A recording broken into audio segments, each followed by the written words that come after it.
सिया पावन पूजैल ठार जनकपुर कोबर में।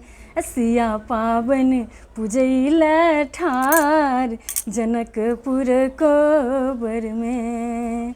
सासु पठलखिन डाली पन पथिया, सासु पठलखिन डाली पन पथिया।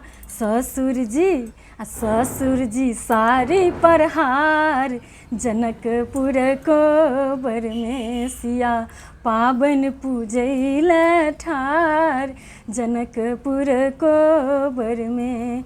गोतनी पठलखिन गौरी बनाक, गोतनी पठलखिन गौरी बनाक। ननदी सजा क डाल जनकपुर कोबर में। सिया पावन पूजैल ठार जनकपुर कोबर में।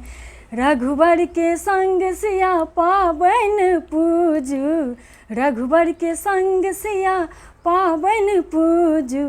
मांगू अचल अही बात जनकपुर कोबर में।